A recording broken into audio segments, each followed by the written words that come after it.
Alright, so I pushed all of these in. You can kind of see they're in there loosely, but they're kind of all pushed in and ready to go. And now I'll take another tool, and this is the tool that's kind of dangerous. On the very edge there, you can't really see it. It has a little razor that cuts those wires off really cleanly. I'm going to attempt to do this to show you. I'm going to put this against the wall to hopefully so you can see. And what I'm going to do is I'm going to put this tool. By the way, if you get this, if you get this tool, this same one, it has another head in the bottom here. And I actually switched out the heads versus the one they gave me because this secondary head actually has tracks on it that follow these terminators better. So I would use that secondary head if you get this one. It was way better.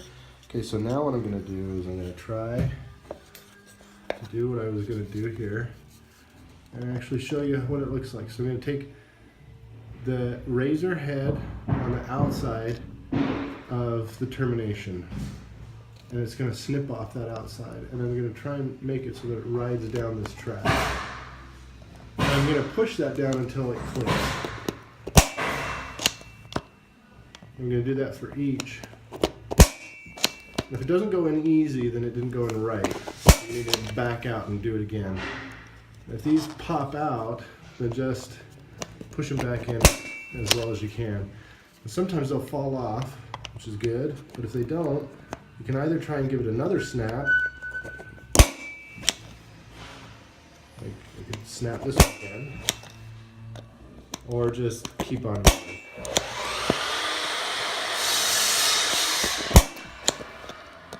We'll try and go back here.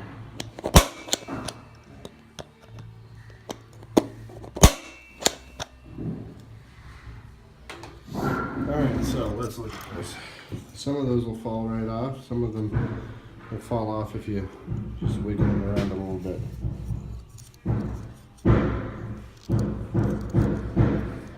Always push down, not up.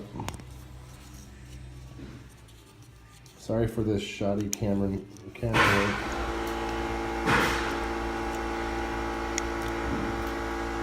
So there we go. We got this fully terminated. Now I'm going to do this other white one, and I'll come back and show you what they both look like and how to test them. So I've terminated these lines on this side, and I need to go terminate them on the other side too, where they're connected to. So I'll go up to April's room and show you where I did that. So we're in April's room, and this is where I terminated these two sides of those same wires. Now we want to test. Before we consider this done, we're going to test this and make sure that we didn't jack anything up. The way that we're going to test this is we're going to use this network tester. You'll need 2 patch cables. These are just normal Ethernet cables just like those ones to connect them in because they just have, sockets. They didn't come with these, so you need to get those. But then you get this tester, and this tester just comes apart on one side.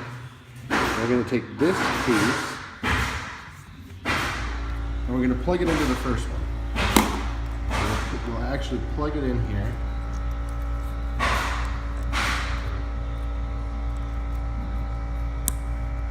Make sure it clicks, so that this can just hang off to the side. And this portion will go back downstairs to the other end of the line. Alright, so now here we are back down here. I've got my tester plugged in. And I'm going to turn this to the on position, not to S, but to the on position. And it's going to run through each wire. And if it gets the green light, that means it's good. If it skips over it, that means it's bad. And you need to retry your connection. And if it keeps on doing that, then you've got a screwy wire and you need to replace it, which is not fun if you've already laid the drywall. So 1, 2, 3, 4, 6, 7, 8, and we're good. This wire is good. We can talk to each other. On the other side of the line, you'll see it going off too. So let's go ahead and cap this one off. We'll take our two, I'll turn this off here. And I'll take our two caps from earlier and the zip tie wire, or the zip tie, and we'll stick it on the caps on these ends here.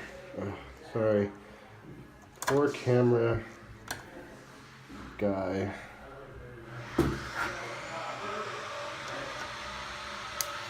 So just snap on the top like that to protect the connections, and now I'll take the zip tie wire and put it around here. Alright, so I just did that. Make sure it's nice and tight. It goes around the outside holes. Now I'm going to take my handy dandy little cutter.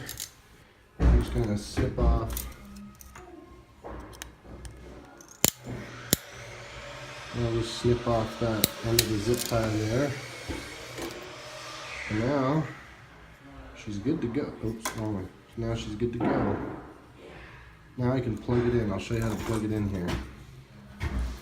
Alright, on this side, this is up. The terminator wire side is down. And just stick it in your patch panel by angling it. You see that better? You're going to angle it so that the bottom is up, and then you can snap it in that way. And there you have it. So now I'll label it, and this is good to go. On this side, we got to go do it on the other side too. But before that, I'll plug my network tester into this one, so that when we go up, we can test that side too. Maybe. I'll plug it in. Okay, I got my other tester here. I already plugged that one up. We'll test this guy, and if she's good, then we'll see it on this side even. So you don't need to be on the other side to see the test go through. But both halves have the light. Okay, and as long as it's on, you turn it on downstairs, you'll get the same signal. 1, 2, 3, 4, 5, 6, 7, 8. So we're good. So this is another good wire. Awesome. That was a good feeling. Now I'll put the caps on here.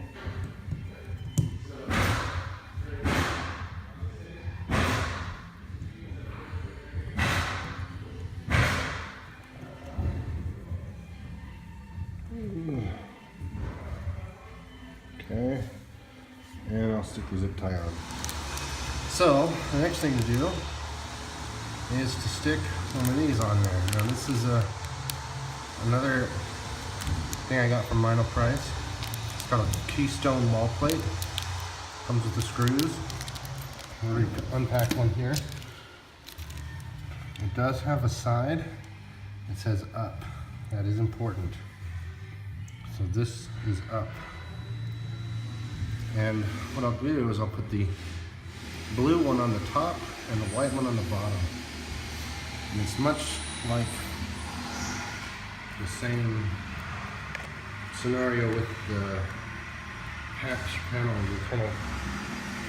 This is going to be hard, so I'm just going to do it, and I'll show you the end result.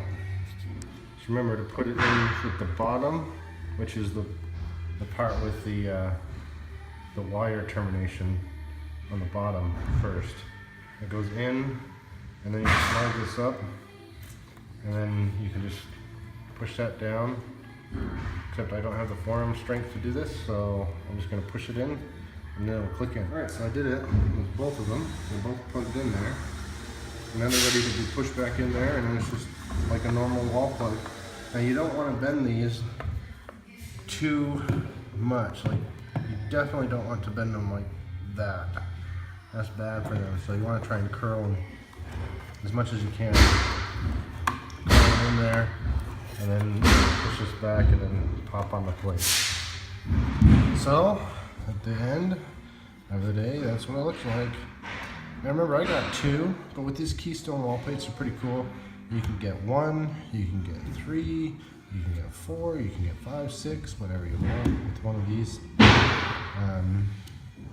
1 or 2 is probably when you're gonna, you know, only gonna be what you want. Now notice how I have mine kind of far away from the plug, but pretty close. So this is good. This is a fine distance. My plug comes up, my wires come up this way, and these come down, so they're not going to interrupt each other at all. Even if they were coming up and up, that would be fine because they're far enough away. Now if they were right next to each other, that would be a problem. So you got to be careful in that situation. But that's it. Let me know if you have any questions. Bye.